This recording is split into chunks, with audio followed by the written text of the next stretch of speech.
My name is Clara Wells, and I'm 42. What I'm about to tell you changed how I see love, family, and a woman's worth. That afternoon, I was in my office checking monthly reports when a short phone message flashed on my screen. It was from Sophie Wells, my husband Daniel's younger sister. Her words made my stomach twist. "Clara, I don't want to offend you, but why didn't you come to my wedding? Daniel said you chose work that weekend." I read it again and again, cold spreading through my body. 15 years of marriage suddenly felt fragile. I hadn't refused that wedding. No one even told me the date. To explain why that message broke me, I have to go back many years, to when Daniel and I first met at Northbridge Consulting in Riverton. I had just finished my master's degree and was full of plans. He was the admired accountant everyone trusted, calm voice, kind smile, eyes that held attention. He noticed me early on. Each week he'd drop by my desk with flowers or a small note. On our first date, he took me to a cozy little restaurant, and while we shared a bottle of wine, he talked about wanting a solid home and an independent partner. "You're exactly the kind of woman I dreamed of," he said. I believed him. For 2 years, life felt perfect. He cheered for every promotion I earned. When I said I wanted to open a hotel someday, he encouraged me. But his family was another story. His mother, Mrs. Wells, was from a different world. Traditional, stern, always hinting that women belonged at home. "So you work with my son," she said during our first dinner, her tone sharp. "When children come, who will stay with them the traditional way?" Daniel pressed my hand under the table. I smiled politely and said, "We'll find balance." The meal went on with uneasy smiles. His brother Ethan stayed quiet, and young Sophie, barely a teenager, watched me like I was something new. A year later, we married in a small ceremony. Around that time, I used my inheritance and a small business loan to buy a rundown building in Riverton and turn it into the Aurora Inn. Daniel helped with budgets but warned me not to mention it to his family. "They'd think we're wasting money," he said. I agreed. It was my dream anyway. The first years were hard. Endless permits, slow workers, sleepless nights. But Daniel stood beside me, offering quiet words and tired smiles. "You'll make it, Clara. You always do." We opened the Aurora Inn about a decade ago. At first, guests were few and reviews mixed. Then, with care and effort, it began to shine. Local reviewers wrote kind words, travel magazines noticed, and soon the place earned real recognition. By the 5th year, we were listed on popular travel sites, and offers to buy the hotel started coming in. Offers from international brands kept arriving, wanting to buy my little Aurora Inn. But while my work thrived, my marriage slowly faded. Daniel's praise turned into quiet criticism. "You spend too much time at the hotel," he'd mutter. His brother Ethan's kids asked why their aunt never came to family dinners, and Mrs. Wells repeated her favorite line, that any woman who worked so hard must be hiding something. I tried to please everyone. Every Sunday I went to her house, ended up in the kitchen while the men watched sports, and listened to her stories about how hard life used to be. One afternoon she said, "Clara, why bother with that little business? Daniel earns enough. A woman's job is her home." I smiled tightly. "It's not just a job, Mrs. Wells, it's my life project," she scoffed. In my time, family was a woman's project. Daniel never defended me. He'd only shrug later and say, "She's old-fashioned." Don't argue. 2 years ago, everything cracked. The Aurora Inn was named one of the top 50 boutique hotels in North America. I threw a dinner for my staff, our Northbridge Investments Group partners, and close friends. Daniel came late, left early, and during my toast, scrolled through his phone. At home, I asked what was wrong. He said flatly, "Mom thinks it's embarrassing that her daughter-in-law is in magazines showing off money while her son goes unnoticed." I stared at him.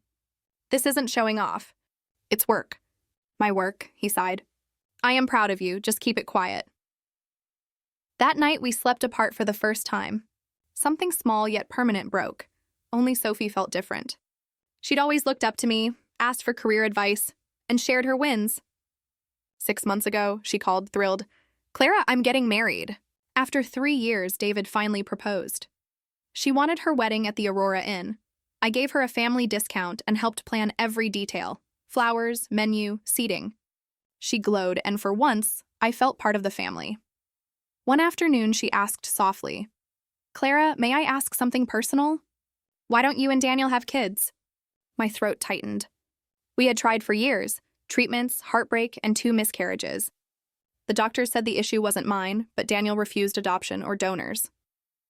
Later, he told everyone I was too focused on work. I'd stayed silent to protect his pride, so I only said, "It's complicated." "Life doesn't always go as planned," she squeezed my hand. "I'm sure you'd be a wonderful mom. When David and I have kids, you'll be their godmother." Her kindness nearly broke me. In that cold family, Sophie was the only warmth I had left. At first, I thought Daniel's distance came from stress. He said a big project was keeping him late. After 15 years together, I'd learned not to question every late night. Then came that message from Sophie. My hands trembled as I typed, "What do you mean?" "I never refused to go to your wedding. I didn't even know the date," she replied right away. "Clara, the wedding's this Saturday. Daniel confirmed both of you a month ago. Last week he called and said only he'd attend because you had work you couldn't cancel." I froze. 5 days before the wedding, at my own Aurora Inn, and I knew nothing. My husband had canceled my invitation. I asked to call her. Her voice shook. "Clara, what's happening?" I said quietly, "That's what I'd like to know." She explained he'd told everyone I'd chosen work over family, even booked a corporate event that weekend. None of it was true. I'd cleared that date just for her. "Sophie, listen to me. We never fought and there's no event. I would never miss your wedding." Silence hung between us. We both felt the same fear. She whispered, "Do you think Daniel—" I didn't answer, but the thought hit hard. Was he going with someone else? After hanging up, I sat staring at my desk, the hours blending together. Every excuse, every late night replayed in my head. I opened our shared calendar, blank. No note about the wedding. His social media showed only a sunset photo captioned "New Beginnings." The word stung. Needing proof, I called Linda Brown, my assistant at the Aurora Inn. "Linda, check the reservations for this Saturday." Quietly. She typed fast. "Wedding of Sophie Wells and David Reed. Main hall, 150 guests." Wait, Mr. Daniel Wells changed the guest list. Canceled one seat and added Jessica Miller. My pulse quickened. Jessica Miller, the new finance manager at his firm. I remembered her from the Christmas party. Polite smile, eyes full of calculation. "Anything else?" I asked. "Yes." Mr. Wells booked the small bridal suite for the weekend under J. Miller. Only one guest. Everything aligned with cruel precision. He'd erased me from his sister's wedding, replaced me, and booked a suite for her in my own hotel. "Linda, one last thing. Check recent security footage. See if Daniel's been here without telling me." "Is everything okay, Mrs. Wells?" "No," I said softly. "But it will be." I hung up. The shock cooled into something sharp, a calm, deliberate fury. 15 years of marriage, and now I finally saw what they were worth. 15 years of enduring Daniel's family's contempt, giving up motherhood to spare his pride, and building an empire that made him feel small. This was my reward. The phone buzzed. Linda sounded uneasy. "Mrs. Wells, I checked the recordings. Mr. Wells came 3 times in 2 weeks, always through the side entrance. He wasn't alone. Same woman each time, dark hair, about 30. Matches Jessica Miller. They looked close. Save everything," I said quietly. "And cancel her suite. Mark it void for non-payment. Don't ask questions. Yes, ma'am." That night, Daniel came home at 10. I sat on the sofa, wine in hand, pretending to watch TV. "Hey, love," he said lightly. "Long day." "Same here." "How's that project?" "Almost done. After this weekend, I can rest. The wedding weekend." I kept my tone steady. "That's good. Any plans?" "Maybe the club with Ethan." "I'll be at the hotel. Important event." I lied. "Always working," he sighed. Sometimes I think that hotel matters more than family. The irony almost made me laugh. "Daniel," I asked, "anything you want to tell me?" "About what?" "Your family, maybe? Emily's wedding?" "Oh, right. I think they chose a date, but I forget when. Every word was a blade. We should ask. I'll need to block the Aurora Inn for it." "No need," he said too fast. "They might pick another place. Yours is too pricey, too pricey. For his sister's wedding?" "You're right," I said calmly. "Your mother's always been proud." Then I stood. "I'm tired. Good night." Upstairs, I didn't sleep. I planned. For 2 days, Linda fed me updates. We confirmed he'd paid for Jessica Miller's suite with our joint card. Betrayal and theft in one act. I even hired a private investigator. The report cut deep, but not unexpectedly. 6 months of secret meetings, in hotels, restaurants, her apartment. And Jessica was married herself. The final blow came with photos of Daniel buying a diamond necklace. In 15 years, he'd never bought me one. He'd called diamonds vain. Then, 2 nights before the wedding, Mrs. Wells called. "We need to talk about your behavior," she snapped. "Emily said you're stirring trouble after rejecting the invitation." "You never were right for my son," I swallowed my anger. "You're right," I said softly. "I'm not the wife Daniel deserves." "I hope he makes the right decisions," she added icily. "I'm sure he will." I ended the call. Minutes later, Daniel came home early, nervous, pouring himself a whiskey, unaware the game was almost over. Daniel poured another drink before sitting across from me. "Clara, we need to talk." "I'm listening," I said evenly, though my pulse raced. "This weekend, I need space. We should spend a few days apart to think." Of course, he wanted me gone so he could parade her freely. "Space? Is something wrong?" "We've lost our connection," he sighed. "You're always at the hotel. I'm always busy. We're like strangers. And what do you suggest? Maybe you could visit that spa you like." "I'll stay home, clear my head." I smiled thinly. "Alone, right? Convenient weekend for that." His eyes flickered. "I don't know what you're implying." I turned toward the window. "After 15 years, do you really think I'm that naive?" "Clara, Sophie's wedding is this Saturday at my hotel. You canceled my invitation and replaced me with Jessica Miller." Color drained from his face. He tried to deny it, then slumped. "How did you find out?" "Seriously? That's your first question?" I listed everything, the affair, the secret suite, the lies. He snapped, voice sharp. "Yes, I'm with Jessica. She makes me feel like a man, not the failure married to the great businesswoman Clara Wells." "Failure?" I said quietly. "I supported you through everything. You overshadowed me," he shouted. "Everyone talks about your success. Even my mother says a wife should support, not compete." "Jessica's married," I cut in. "She's using you. She's leaving him. We're in love." That word, love, burned. "Love is what I gave you for 15 years, I said. "It's staying silent about your infertility to protect you. It's paying for your mother's house, for Ethan's treatment, for Sophie's wedding. Don't lecture me about love." He tried to defend himself. I didn't let him. "You want to go with Jessica?" "Fine. But the suite's canceled. Payment issue." "You can't. It's my hotel, Daniel." "I can. Our accounts are frozen too," I added. "Standard in adultery divorces." "Divorce? Don't be dramatic. You cheated, humiliated me, erased me from your family." "That's not drama, that's fact," I straightened. "Pack your things. I don't want you here when I return." "You're throwing me out of my house?" "My house. Bought before we married. You just lived in it." That night I left for the Aurora Inn. Linda had prepared the presidential suite. I poured wine and stared over Riverton's lights. 15 years gone, but not wasted. They'd built this, my legacy, my strength. Friday blurred into wedding preparations. I made sure Sophie's day would be flawless. At 3 p.m., the cameras showed Daniel and Jessica arriving, laughing. She wore a scarlet dress. He looked proud beside her. They tried checking in under his name, only to learn the suite was gone. They settled for a small room. Linda approached quietly. "Mrs. Wells, the family has arrived." And I knew the real show was about to begin. Guests began arriving early for the rehearsal. From my office at the Aurora Inn, I watched unseen as Mrs. Wells swept in with Ethan and his family, followed by Sophie and David.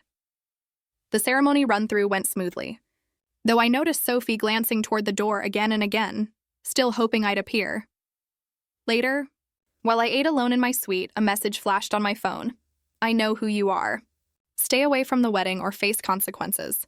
No signature, but I didn't need one. "Jessica Miller. Don't worry," I typed back. "I won't ruin the wedding, but after tomorrow you'll both face the consequences." Morning broke bright and flawless. From my balcony, I watched florists and chefs moving with purpose, the final touches of a perfect day. Sophie arrived glowing, surrounded by bridesmaids. For a moment, I felt the ache of absence, but it quickly hardened into resolve. By afternoon, the guests began to fill the courtyard. Daniel greeted them beside Jessica, introducing her as a family friend. Mrs. Wells strutted proudly in a new navy dress, no doubt bought with my money. At 5 o'clock, the ceremony began. Music drifted up to my balcony. I cried quietly, not for him, but for every dream that deserved better.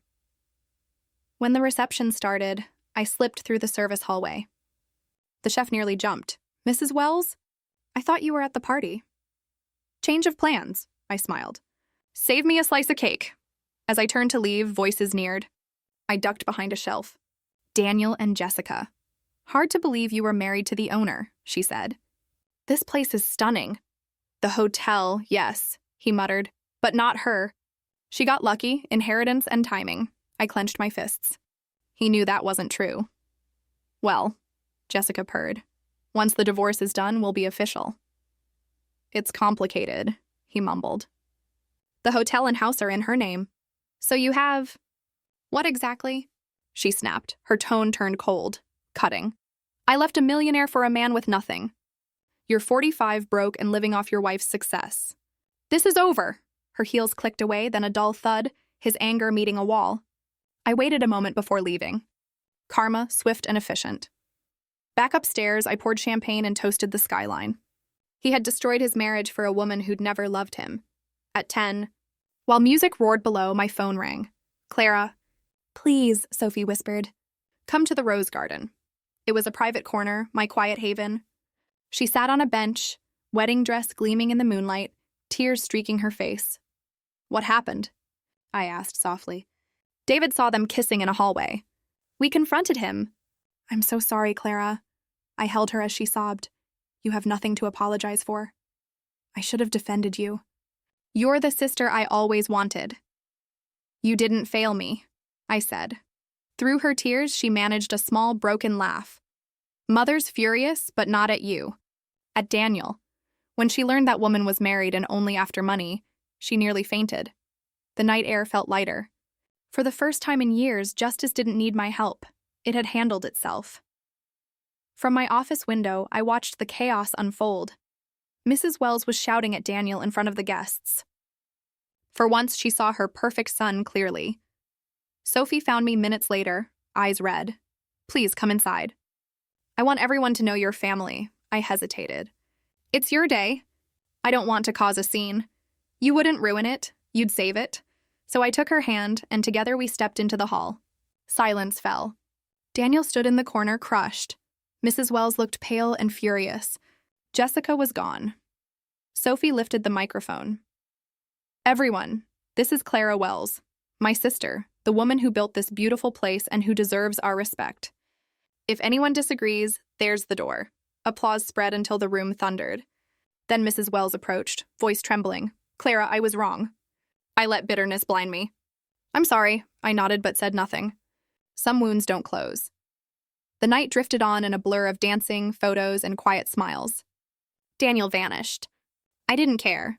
At midnight, Sophie hugged me. "Thank you for everything." "You'll always be my sister," I said. The months that followed were a storm of courts and lawyers. Daniel tried to claim part of the Aurora Inn, arguing he'd supported me emotionally. My lawyer presented the truth, his affair, the footage, the witnesses. He lost everything and owed me restitution for what he'd spent on Jessica. Jessica Miller returned to her husband under a strict agreement. Daniel ended up alone in a tiny apartment, his reputation gone. Mrs. Wells sent letters and flowers. I never answered. Ethan apologized and even testified for me. Sophie and David visit every month, and when she announced her pregnancy, I was the first to know. I'll be godmother to the child I once thought I'd never have. Now I'm thriving. The Aurora Inn keeps growing. We've opened a second branch in Miami. I'm seeing someone new, an architect who celebrates my success instead of fearing it. Sometimes I think back to those 15 years. They weren't wasted, they were lessons.